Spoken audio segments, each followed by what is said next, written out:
लोकसभा में नेता प्रतिपक्ष राहुल गांधी का विवादित बयान। पीएम मोदी और गृह मंत्री अमित शाह को बताया गद्दार, कहा बीजेपी ने देश बेचने का काम किया। सपा प्रमुख अखिलेश यादव का आरक्षण को लेकर बड़ा बयान, कहा आरक्षण भिक्षा नहीं अधिकार है और आरक्षण को ना मानना संविधान का तिरस्कार। पीएम मोदी ने इटली की प्रधानमंत्री जॉर्जिया मेलोनी से की मुलाकात। 7वें कोलोसियम का किया दौरा। आज द्विपक्षीय बैठक से मेलोनी ने मोदी को दी मेलोडी।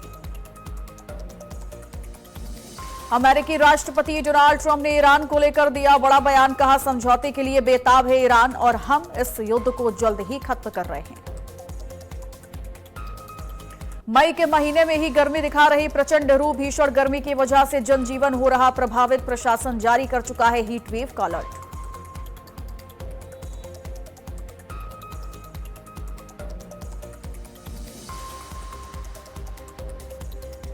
नमस्कार, बहुत बहुत स्वागत है आपका आज की खबर में। आपके साथ मैं हूं चित्रा सिंह और आप देख रहे हैं हमारा खास बुलेटिन। साथ ही अब आप जुड़ सकते हैं मेरे साथ भी मेरे सोशल मीडिया प्लेटफॉर्म से, नीचे दिए गए सोशल मीडिया हैंडल के जरिए। तो चलिए अपने बुलेटिन की शुरुआत कर लेंगे, जहां राहुल गांधी ने आज एक बड़ा बयान दिया है। ये बड़ी जानकारी आपको बता रहे कांग्रेस सांसद राहुल गांधी से जुड़ी हुई, जहां पर प्रधानमंत्री नरेंद्र मोदी को लेकर राहुल गांधी ने बड़ा बयान दिया है और उन्होंने प्रधानमंत्री नरेंद्र मोदी को गद्दार कह दिया है। ये बड़ी खबर है, बड़ी जानकारी आपको बता रहे हैं। गृह मंत्री अमित शाह को भी राहुल गांधी ने देखिए गद्दार कहा है। उन्होंने कहा कि बीजेपी ने देश बेचने का काम किया है। साथ ही ये संबोधन जो था वो रायबरेली में हुआ राहुल गांधी का, जहां पर जनसभा के दौरान सीधे मंच से राहुल गांधी ने प्रधानमंत्री नरेंद्र मोदी के साथ साथ गृह मंत्री अमित शाह को गद्दार कह दिया है। क्योंकि लगातार जिस तरीके से महंगाई बढ़ रही है और तमाम विषयों को लेकर राहुल गांधी ने केंद्र सरकार पर निशाना साधा, प्रधानमंत्री नरेंद्र मोदी पर निशाना साधा और ये कह दिया कि लगातार बीजेपी है वो देश को बेचने का काम कर रही है। प्रधानमंत्री मोदी हो या फिर गृह मंत्री अमित शाह, दोनों गद्दार हैं। तो ये बड़ी खबर, बड़ी जानकारी आपको दे रहे हैं राहुल गांधी से जुड़ी हुई। फिलहाल और क्या कुछ राहुल गांधी के द्वारा कहा गया है, ये भी आपको सुनवा देते हैं। आपके सामने आएंगे, नरेंद्र मोदी की बात करेंगे, अमित शाह की बात करेंगे, उनसे आप सामने उनको कहो कि आपका प्रधानमंत्री गद्दार है, आपका होम मिनिस्टर गद्दार है, आपका संगठन गद्दार है, आपने हिंदुस्तान को बेचने का काम किया है, आपने हमारे संगठन, आपने हमारे संविधान पर आक्रमण किया है, आपने अंबेडकर जी पर आक्रमण किया है, आपने वीरापासी जी पर आक्रमण किया है, आपने गांधी जी पर आक्रमण किया है। खुल के उनसे कहिए। जब ये आरएसएस से राहुल गांधी के इस बयान के बाद बीजेपी की तरफ से तीखी प्रतिक्रिया आना लाजमी ही थी। बीजेपी के तमाम प्रवक्ता और नेता राहुल के इस बयान पर जोरदार पलटवार कर रहे हैं। क्या कुछ कहा गया है, सुनिए। देखिए, वो कहते हैं मोहब्बत की दुकान पर है गाली गलौज, अपमान, नफरत के भाईजान। जिस प्रकार की भाषा राहुल गांधी ने ओबीसी समाज से, गरीब समाज से आने वाले प्रधानमंत्री के लिए की है, उनको गद्दार कहना, ये दिखाता है उनके संस्कार किस प्रकार के। और कांग्रेस ये इस प्रकार की भाषा पीएम के लिए इस्तेमाल करे, इसमें कोई हैरानी की बात नहीं। 150 गालियां दी है उन्होंने तो। प्रधानमंत्री मोदी जी की माता जी को बिहार चुनाव में गाली दी। यही राहुल गांधी ने कहा कि लाठी डंडे से मोदी जी को मारेंगे। कांग्रेस के नेताओं ने बोला कब्र खुदेगी मोदी की। खड़गे जी ने भी बोला सांप है, रावण है। तो ये बार बार, क्योंकि पीएम ओबीसी समाज से है, वो गरीब समाज से आते, तो उनको गाली देने का कार्य करते हैं और ये उनकी मानसिकता को भी दर्शाता है। जहां तक गद्दारी की बात है, तो राहुल गांधी जी, आप अपने परिवार का इतिहास देख लो। हर क्षण और हर मोमेंट में गद्दारी करने का काम किसने किया है? अक्साई चीन देकर, पीओके देकर, 71 में मौका था तो पीओके न लेकर, और 26/11 के बाद पाकिस्तान पर कोई हमला न करके, मुझे लगता है कि देश को समझ में आ जाता है। देखिए, राहुल गांधी 140 करोड़ देशवासियों को गद्दार बुला रहे हैं। राहुल गांधी टुकड़े टुकड़े गैंग के लीडर हैं और राहुल गांधी के नेतृत्व में कांग्रेस पार्टी, मुस्लिम लीग, माओवादी कांग्रेस बन चुकी है। जिस तरीके से पाकिस्तान की भाषा होती है, ठीक उसी तरीके से राहुल गांधी की भाषा है, क्योंकि ऐसे शब्दों का प्रयोग सिर्फ और सिर्फ पाकिस्तान और पाकिस्तान समर्थित आतंकवादी करते हैं। याद करिए, हाफिज सईद ने कांग्रेस पार्टी को अपनी फेवरेट पार्टी कहा था और राहुल गांधी ने पूर्व में यह स्पष्ट कर दिया है कि wants to fight the Indian state. आज ये साबित हो चुका है कि 140 करोड़ देशवासियों द्वारा चुने गए प्रधानमंत्री प्रधानमंत्री के खिलाफ इस तरीके के शब्दों का प्रयोग करके राहुल गांधी इस देश के लोकतंत्र का अपमान कर रहे हैं और ये भी स्पष्ट कर रहे हैं कि राहुल गांधी की मंशा कोई पॉलिटिकल ओपोनेंट की नहीं, परंतु भारतीय लोकतंत्र, भारतीय स्टेट के खिलाफ अपनी जंग लड़ने की है। इसीलिए जब पूर्व में वो कहते हैं he wants to fight the Indian state, या आज वो प्रधानमंत्री नरेंद्र मोदी जी और गृह मंत्री अमित शाह जी के खिलाफ इस तरीके के शब्दों का प्रयोग कर रहे हैं, इन सब से एक ही बात आगे स्पष्ट होती है कि जब राहुल गांधी विदेशी दौरों पे भी जाते हैं, इनके सब और सब कृत्य सिर्फ एक ही बात पे है कि भारत के चुने हुए प्रधानमंत्री को किस तरीके से यह हानि पहुंचाए। राहुल गांधी मानसिक संतुलन खो बैठे हैं, बहकी बहकी सी बातें कर रहे हैं। उनकी भाषा, उनके भाव, उनकी भंगिमा ये बता रहे हैं कि कांग्रेस पार्टी आज कितनी दुर्दशा में है और इसीलिए लगातार वो आपत्तिजनक शब्दों का इस्तेमाल कर रहे हैं। हैबिचुअल ऑफेंडर हो चुके हैं, बार बार कोर्ट की फटकार पा चुके हैं, कई मुकदमे उनके खिलाफ पंजीकृत हैं, लेकिन देश के विपक्ष का नेता इस प्रकार की भाषा का प्रयोग करे, देश स्वीकार नहीं कर सकता है और राहुल गांधी को इसका खामियाजा भुगतना पड़ेगा। पूरी कांग्रेस पार्टी को इसका खामियाजा भुगतना पड़ेगा। और अब देखिए, अखिलेश यादव ने भी आरक्षण को लेकर एक बड़ा बयान दे दिया है। दरअसल अखिलेश यादव ने आरक्षण को लेकर बड़ा बयान देते हुए कहा कि ये भिक्षा नहीं बल्कि लोगों का अधिकार है जिसे छीनने की कोशिश की जा रही है। ये बड़ी जानकारी, बड़ी खबर आपको बता रहे हैं। आरक्षण को लेकर अखिलेश यादव की ओर से देखिए बड़ा बयान दिया गया, जिसमें उन्होंने बोला कि आरक्षण जो है वो भिक्षा नहीं बल्कि अधिकार है और आरक्षण को ना मानना संविधान का तिरस्कार है, ये कहा है अखिलेश यादव ने। तो बड़ी जानकारी है, बड़ी खबर आपको बता रहे हैं। सपा प्रमुख अखिलेश यादव ने आज जिस तरीके से आरक्षण, ओबीसी आरक्षण की जो सीमा 17 से 7 की गई है उसको लेकर के बयान दिया है। आरक्षण इसी वर्चस्ववादी तंग नजरिया को साफ करता है। आरक्षण भिक्षा नहीं, अधिकार है। आरक्षण को मानना संविधान का तिरस्कार है। आरक्षण पीढ़ी की आवाज है। आरक्षण इसी वर्चस्ववादी तंग नजरिया को साफ करता है। आरक्षण भिक्षा नहीं, अधिकार है। आरक्षण को मानना संविधान का तिरस्कार है। आरक्षण पीढ़ी की आवाज है। आरक्षण इसी वर्चस्ववादी तंग नजरिया को साफ करता है। आरक्षण भिक्षा नहीं, अधिकार है। आरक्षण को मानना संविधान का तिरस्कार है। आरक्षण पीढ़ी की आवाज है। तो आरक्षण को देखिए, अखिलेश यादव ने जहां एक तरफ कड़ा निशाना साधा है और ये सीधे तौर पर कहा है कि आरक्षण कोई भिक्षा नहीं बल्कि आम लोगों का अधिकार है जिसे छीनने की कोशिश की गई है।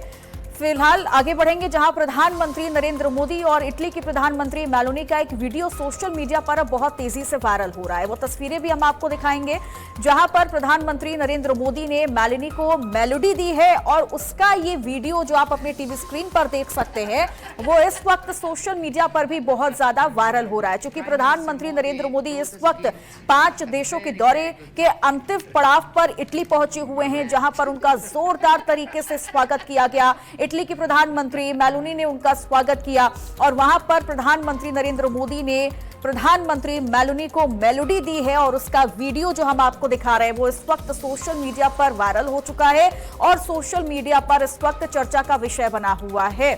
और फिलहाल इसके बाद प्रधानमंत्री नरेंद्र मोदी की ओर से क्या प्रतिक्रिया दी गई है वो भी आपको सुनवाते हैं।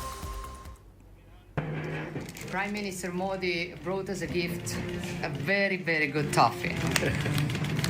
Melody. Prime Minister Modi brought us a gift, a very, very good toffee. Melody. Prime Minister Modi brought us a gift, a very, very good toffee. Melody.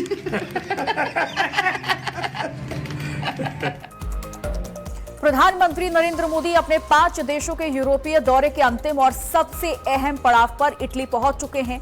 Italy की प्रधानमंत्री जॉर्जिया मेलोनी ने रोम में पीएम मोदी का बेहद गर्मजोशी से स्वागत किया। मेलोनी ने पीएम मोदी के साथ एक खास सेल्फी सोशल मीडिया पर शेयर करते हुए लिखा, welcome to Rome my friend. दोनों नेताओं की ये तस्वीर कुछ ही देर में सोशल मीडिया पर वायरल हो गई और दुनिया भर में चर्चा का विषय बन गई। तो वहीं भारत इटली संबंधों को नई ऊंचाई देने वाला ये दौरा रणनीतिक और आर्थिक दृष्टि से बेहद महत्वपूर्ण माना जा रहा है। आपको बता दें कि दोनों ने साथ में कोलोसियम का दौरा किया। इसके अलावा आज दोनों देशों के बीच द्विपक्षीय बैठक होने वाली है।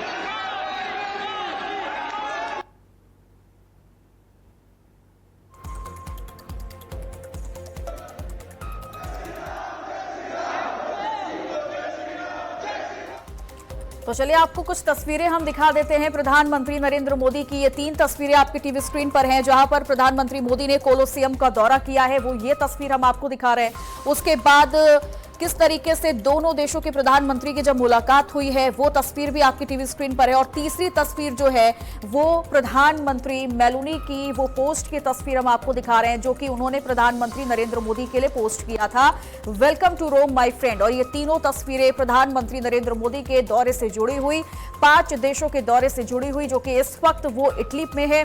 और बेहद गर्मजोशी से प्रधानमंत्री मोदी का स्वागत किया गया है। उन्होंने प्रधानमंत्री मेलोनी से मुलाकात की है। कोलोसियम का दौरा जब किया उसकी खास तस्वीरें आपकी टीवी स्क्रीन पर हम दिखा रहे। हर एक चीज को प्रधानमंत्री मेलोनी जो है वो मोदी को समझाती हुई, प्रधानमंत्री मोदी को समझाती हुई नजर आई हैं। उन तस्वीरों को देखकर आप अंदाजा लगा सकते हैं। और जो दूसरी तस्वीर है वो दोनों देशों के प्रधानमंत्री की मुलाकातों की ये तस्वीर, जहां पर आपस में मिलते हुए और यहां पर गर्मजोशी से प्रधानमंत्री का स्वागत किया गया। लेकिन इस बीच एक बड़ी जानकारी और आ रही है, जहां राजनाथ सिंह ने देखिए सियोल में एक बड़ी बैठक की है। रक्षा सहयोग को मजबूत करने के लिए यह बड़ी बैठक हुई है, जहां पर रक्षा साइबर सहयोग पर समझौते की बात की जा रही है। दोनों देशों ने रणनीतिक तालमेल को बढ़ाने का काम भी किया है। ये बड़ी खबर, बड़ी जानकारी। और फिलहाल राजनाथ सिंह ने वीर सैनिकों को श्रद्धांजलि दी। सियोल की यह तस्वीरें हैं, जहां राजनाथ सिंह ने, रक्षा मंत्री राजनाथ सिंह ने अहम बैठक की है। और भारत दक्षिण कोरिया के जो रक्षा सहयोग है उन रिश्तों को मजबूत करने की कोशिश की गई है। रक्षा साइबर सहयोग पर समझौते की बात हुई है, बैठक हुई है और दोनों देशों ने इन समझौतों पर बातचीत की है और उसके बाद एक नई डील भी यहां पर साइन हुई है। तो ये तस्वीरें आपको हम उस बैठक के दौरान की दिखा रहे हैं, जहां पर दोनों देशों के बीच में द्विपक्षीय बैठक का आयोजन किया गया है और किस तरीके से दक्षिण कोरिया भारत के रिश्तों को मजबूत बनाना है, तमाम सेक्टर्स में रक्षा साइबर सहयोग में आगे बढ़ाना है, इस पर भी चर्चा हुई है। और तस्वीरों को देखकर आप आज अंदाजा भी लगा सकते हैं कि ये बैठक भारत के लिहाज से कितनी ज्यादा महत्वपूर्ण है, कितनी ज्यादा जरूरी है। रक्षा साइबर सहयोग पर देखिए आखिरकार समझौता हो चुका है। बातचीत के बाद, विचार विमर्श के बाद समझौता हो चुका है। सियोल में राजनाथ सिंह की मौजूदगी, जहां पर अहम बैठक का आयोजन किया गया है। तो ये खास तस्वीरें आपके टीवी स्क्रीन पर हमने दिखाई हैं कि किस तरीके से यहां रक्षा मंत्री राजनाथ सिंह सियोल पहुंचे। उन्होंने भारत और दक्षिण कोरिया के रिश्तों को मजबूत बनाने के लिए रक्षा साइबर सहयोग में समझौता किया है। और अब चलिए आगे बढ़ेंगे, जहां पटना में बीपीएससी ट्रेड 4 के अभ्यर्थियों ने महा आंदोलन का मन बना लिया है। इसकी खबर मिलते ही प्रशासन अलर्ट पर आ गया है। ताजा जानकारी ये मिल रही है कि कई छात्र नेताओं को हिरासत में ले लिया गया। बीते दिनों जब पटना में इसे लेकर प्रदर्शन हुआ था तो छात्र नेताओं पर जमकर लाठी भांजी गई थी और कई छात्र नेताओं को हिरासत में लिया गया था। आज भी पटना में ये बवाल बढ़ता दिख रहा है। पटना विश्वविद्यालय और पटना कॉलेज परिसर को पुलिस छावनी में तब्दील कर दिया गया। लॉ एंड ऑर्डर की कोई समस्या उत्पन्न ना हो, इसके लिए कार्रवाई जारी है। आपको बता दें कि छात्र नेता दिलीप कुमार की रिहाई और ट्रेड 4 का नोटिफिकेशन जल्द जारी करने की मांग को लेकर अभ्यर्थियों ने आज प्रदर्शन किया है। नोटिफिकेशन जारी करने की मांग, छात्र नेता दिलीप कुमार को रिहा करने की मांग को लेकर जो है आज ये छात्र सड़कों पर उतरे हैं। पटना के जो पटना कॉलेज गेट से इन लोग का प्रोटेस्ट होना था, जो कि डाक बंगला तक पहुंचना था, पर प्रशासन की भारी जो है यहाँ पर भीड़ देखने को मिल रही है। जहाँ पर जो छात्र हैं उनको यहाँ पर रोका जा रहा है। लॉ इन ऑर्डर की स्थिति बिगड़ सकती है, इसको लेकर भारी संख्या में जो पटना कॉलेज गेट के पास जो है पुलिस बल की तैनाती की गई है और कई छात्रों को हिरासत में लिया गया है। तस्वीर में आप देख सकते हैं कि प्रशासन भारी संख्या में है और यहाँ पर कुछ लोग हैं जिसको हिरासत में लिया गया है। जो छात्र हैं उनको हिरासत में लिया गया। तस्वीर में हम आपको साफ दिखा रहे हैं यहाँ प्रशासन किस तरह से हिरासत में लेते हुए जा रही है। तस्वीर में आप साफ तौर पर देख सकते हैं जो छात्र छात्र नेता है, छात्र जो कार्यकर्ता है, छात्र जो आंदोलन कर रहे हैं, प्रदर्शन कर रहे हैं, उनको पुलिस जो है हिरासत में लेते हुए निकल रही है। और तस्वीर में साफ तौर पर यहाँ पर ब्रज वाहन लगाया गया, भारी संख्या में पुलिस बल की तैनाती की है। और जो छात्र यहाँ आंदोलन कर रहे हैं, पुलिस ने उनको हिरासत में लिया है। पटना से कैमरा पर्सन अमित कुमार के साथ अमित वर्मा, आज की खबर। छात्रों के इस बड़ी तैयारी को लेकर बिहार के शिक्षा मंत्री मिथिलेश तिवारी ने छात्रों से अपील की है और ये भी कहा कि जल्द ही बीपीएससी का विज्ञापन जारी किया जाएगा। पिछले 3-4 दिनों से और सभी अभ्यर्थियों को हमने अपील किया है अपनी ओर से, और हमने कहा है कि हम इसको लेकर के काफ़ी सीरियस हैं। हमारे माननीय मुख्यमंत्री जी ने शिक्षा विभाग को निर्देशित किया हुआ है, शिक्षा विभाग उसकी तैयारी में जुटा है। अब हम जो उसकी कानूनी पेचीदगियां हैं उसको पूरी तरह से सॉर्ट आउट करा करके, और भी उसमें कुछ इशूज हैं, फिर बीपीएससी से बातचीत करके, और हम लोग इसका शेड्यूल जारी करने वाले हैं। और हम लगातार इस बात को कह रहे हैं, हमने कहा कि अभ्यर्थियों को परीक्षा की तैयारी करनी चाहिए, क्योंकि आने वाले दिनों में जल्दी से जल्दी परीक्षाएं उनकी होनी है, तो वो अपनी परीक्षा की तैयारी करें। आंदोलन करने से कोई फ़ायदा नहीं है, क्योंकि जो चीज़ होने जा रहा है उसी के लिए आंदोलन, मुझे ये थोड़ा ठीक नहीं लग रहा है। अब बाकी किसी को रोक नहीं सकते, हम लोग लोकतांत्रिक देश है, और आंदोलन के पीछे कौन कौन लोग हैं जो लोग अभ्यर्थियों को भड़का रहे हैं, ये सब। झारखंड पुलिस प्रशासन में बड़ा फेरबदल किया गया है। प्रदेश में पहली बार एक साथ 201 डीएसपी स्तर के अधिकारियों का तबादला और पदस्थापन किया गया। गृह, कारा और आपदा प्रबंधन विभाग ने इस संबंध में अधिसूचना जारी कर दी है। जानकारी के मुताबिक कई अधिकारी लंबे समय से एक ही जगह पर तैनात थे, जिन्हें अब नई जिम्मेदारियां सौंपी गई हैं। वहीं लंबे समय से पोस्टिंग का इंतजार कर रहे पुलिस अधिकारियों को भी नई तैनाती मिली है।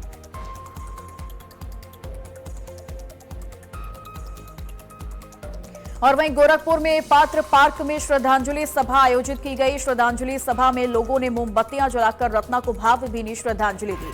साथ ही शासन प्रशासन से मामले की निष्पक्ष जांच और दोषियों पर कड़ी कार्रवाई की मांग भी उठाई। बताया जा रहा है कि गोरखपुर की बेटी रत्ना प्रिया सिंह की दर्दनाक मौत ने हर किसी को भावुक कर दिया। लखनऊ में मैनेजर के पद पर कार्यरत रत्ना ने आत्महत्या से पहले एक वीडियो जारी कर कुछ लोगों पर गंभीर आरोप लगाए थे। अब उनकी मौत के बाद परिवार, दोस्त, शुभचिंतक इंसाफ की मांग को लेकर एकजुट नजर आ रहे हैं। गोरखपुर की बेटी रत्ना प्रिया सिंह ने लखनऊ में एक वीडियो जारी करने के बाद जो है पूरी सुसाइड कर लेती है, जिसके बाद जो है परिवार और उनके अन्य लोग काफी ज्यादा नाराज होते हैं, भावुक होते हैं। माहौल जो है एक पूरी तरह से कई सवाल खड़े करते हैं। उसको लेकर के जो है गोरखपुर के पंत पार्क में परिजन और उनके जो अपने मित्र, दोस्त, यार हैं, वो सभी लोग एकत्रित होकर के उनको श्रद्धांजलि अर्पित करने का काम कर रहे हैं। आप तस्वीर को दिखाइएगा, एक बार पूरी तस्वीरों को दिखाइए। कैंडल जला करके जितने भी उनके करीबी थे, जितने भी उनके अपने थे, उन सभी लोग एकत्रित होकर के गोरखपुर के पंत पार्क में यहाँ पे आप देखेंगे कैंडल जलाते हुए लोग नजर आ रहे हैं। वो बहुत ही अच्छी लड़की थी और बहुत ही हिम्मती लड़की थी। अगर उसने ऐसा किया है तो जरूर कुछ बहुत बड़ा रीजन होगा। वो ये काम कर ही नहीं सकती। अगर किया है उसने तो कुछ रीजन ही होगा उसके पीछे। मैं उसकी फ्रेंड हूँ। मैं उसको बचपन से जानती हूँ, हम साथ पढ़े हैं।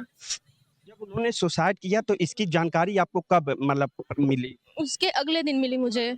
अगले दिन उसकी जानकारी मिली, यकीन ही नहीं हुआ। अब तो आरोपियों के खिलाफ कार्रवाई भी हो रही होनी चाहिए। जितना दर्द, जितनी तकलीफ इसको मिली है, वो तकलीफ उन्हें भी महसूस होना चाहिए। एक बहुत अच्छी लड़की, एक अच्छी दोस्त इस दुनिया से चली गई है। देखिए, जब आदमी को कोई क्या कहते हैं, मैं तो साउथ की हूँ, हिंदी उतरने, लेकिन जब उसको परेशान बहुत किया होगा, क्या बोलते हैं उसे, प्रताड़ित किया होगा, तभी तो कोई भी इंसान ऐसा कदम ले सकता है। ब्लैकमेल भी हो सकता है, उनके साथ ब्लैकमेल किया होगा। तो कोई भी लड़की हो, माँ बाप की इतनी बड़ी, अपने माँ बाप की इज्जत बचाने के लिए भी ये काम किया, लेकिन जिसने भी उनको प्रताड़ित किया हो, जिसने भी ये चीज़ किया हो, ये बहुत गलत है। और माननीय मुख्यमंत्री जी आश्वासन दिया हमें, योगी जी महाराज जी ने, बहुत हम उनका आभार व्यक्त करती हूँ। तब से हम लोग भी जागरूक हुए हैं, मैंने क्या कहते हैं आगे आई मैं। लेकिन इतने दिन से सोचे हैं कि क्या करे क्या नहीं करे। अकेले कोई इंसान कुछ नहीं कर सकता, हम एक है तो सब मिले तो हम बहुत कुछ कर सकते हैं।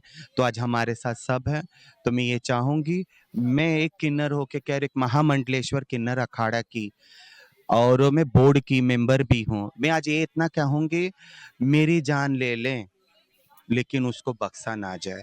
बहुत बहुत धन्यवाद। तो ये तमाम लोग हैं, उनके अपने लोग हैं जो उनको उनके करीब थे, किन्नर समुदाय से लगा, वो सभी लोग जो उनके करीब थे, उनके परिवार के सदस्य थे, दूर दराज के मित्र थे, वो सभी लोग यहाँ पे एकत्रित होकर के केवल एक ही गुहार लगा रहे कि उन्हें जो है प्रिया रत्ना सिंह को बाकायदे न्याय मिले और दोषियों के खिलाफ कार्रवाई हो। आज की खबर के लिए प्रिंस तिवारी, गोरखपुर।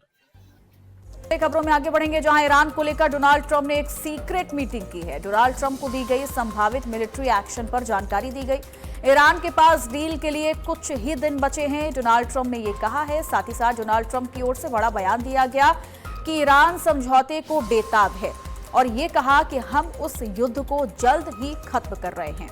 तो बड़ी जानकारी आपको बता रहे हैं, डोनाल्ड ट्रंप की ओर से बड़ा बयान दिया गया है कि ईरान समझौते को लेकर बेताब है और बहुत जल्द हम इस युद्ध को खत्म करने वाले हैं। ईरान संघर्ष के चलते खाद्य आपूर्ति प्रभावित होने की आशंका के बीच नेपाल ने भारत से रासायनिक उर्वरक खरीदने का फैसला लिया। नेपाल सरकार G2G व्यवस्था के तहत भारत से खाद खरीदेगी। इसके लिए नेपाल ने भारत की सरकारी कंपनी राष्ट्रीय केमिकल्स एंड फर्टिलाइजर्स लिमिटेड से कीमतों की जानकारी मांगी। नेपाल के कृषि मंत्रालय का कहना है कि कीमतों की समीक्षा के बाद जल्द औपचारिक ऑर्डर जारी किया जाएगा। भारतीय कंपनी ने भुगतान के 120 दिनों के भीतर डिलीवरी का आश्वासन दिया है। हालांकि नेपाल ने आपात स्थिति को देखते हुए जल्दी सप्लाई की मांग की और माना जा रहा है कि यह कदम भारत नेपाल सहयोग और क्षेत्रीय आपूर्ति श्रृंखला के लिहाज से बेहद अहम है। ग्रेटर नोएडा में दहेज हत्या के चर्चित मामले में पुलिस को एक और बड़ी सफलता मिली है। दीपिका नागर हत्याकांड में शामिल आरोपी चचिया ससुर को पुलिस ने गिरफ्तार किया। इससे पहले पुलिस मृतका के पति और ससुर को गिरफ्तार कर जेल भेज चुकी है। आरोप है कि 50 लाख रुपए लग्जरी गाड़ी की मांग पूरी न होने पर दीपिका की हत्या कर दी गई थी। फिलहाल पुलिस फरार और अन्य आरोपियों की तलाश में जुटी हुई है। मामले की जांच जारी है।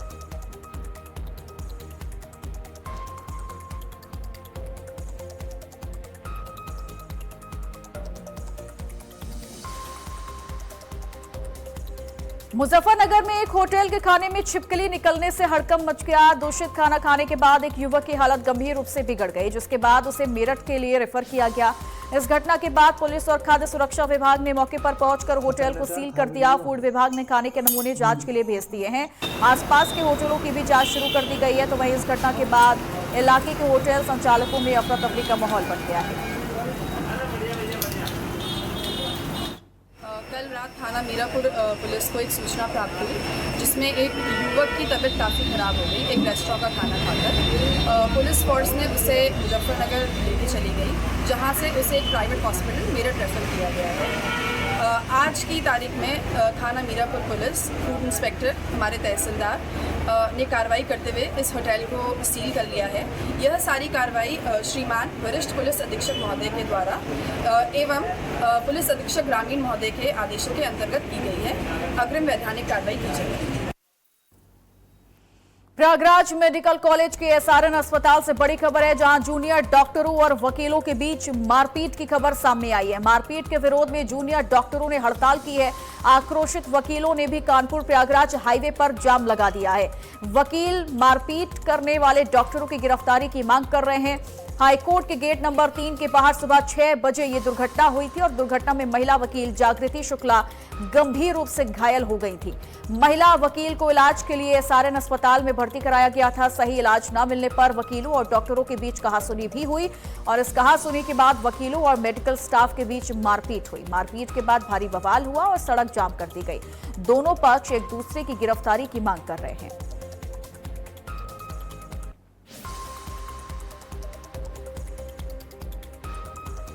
वीडियो बनाने की कोशिश की कि आप लोग जो है इस तरह से बात नहीं कर सकते। तो पहली बात तो उन्हीं को कंटाप मारा उज्जैन डॉक्टर ने। सबसे पहला कंटाप दीपांकर नाथ त्रिपाठी को, हमारा छोटा भाई है, उसको बुलाया मैंने कि आओ प्रकरण समझो, तो अंदर कमरे में ले जाके मारा गया। हम लोग को कमरे में हम लोग को कमरे में ले जाके बंद करके बंधक बना के मारा गया। पुलिस प्रशासन वहाँ पे जो आए थे, पूरे सारे डॉक्टर थे, पूरा स्टाफ था, जूनियर जो अभी इंटर्नशिप में है, उन लोग ने गुंडा भी बुलाया था, पूरा गार्ड कमरा बाहर से बंद कर दिया। सीसीटीवी फुटेज थी। और सबसे मुद्दे की बात तो यह कि जब हमारी पेशेंट बहुत सीरियस थी, उसके फादर ने और उसके भाई ने जब पेशेंट को मांगा तो भाई को भी मारा और फादर को भी मारा। धनबाद में अपराध नियंत्रण और गश्त व्यवस्था को बेहतर बनाने के लिए पुलिस को 122 नई पेट्रोलिंग बाइक मिली है। उपायुक्त आदित्य रंजन और एसएसपी प्रभात कुमार ने इन बाइकों को हरी झंडी दिखाकर रवाना किया। नई बाइकों में जीपीएस, सायरन और ब्लिंकर्स जैसी आधुनिक सुविधाएं भी दी गई हैं, जिनकी निगरानी सीधे कंट्रोल रूम से होगी। तो वहीं अधिकारियों का कहना है कि इसमें पुलिस का रिस्पॉन्स टाइम और बेहतर होगा और अपराधियों पर शिकंजा कसने में मदद मिल पाएगी।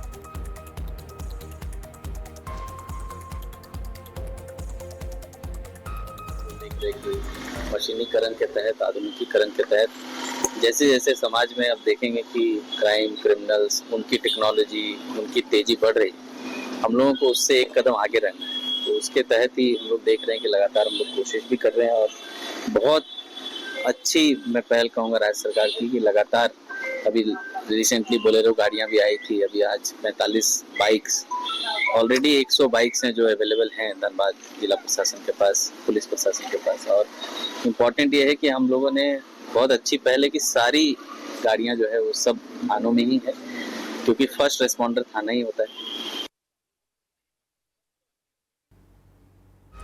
और इन्हीं खबरों के साथ हमारे इस खास बुलेटिन में इतना ही। आप बने रहिए आज की खबर के साथ ही अब आप जुड़ सकते हैं मेरे साथ भी मेरे सोशल मीडिया प्लेटफॉर्म से नीचे दिए गए सोशल मीडिया हैंडल के जरिए।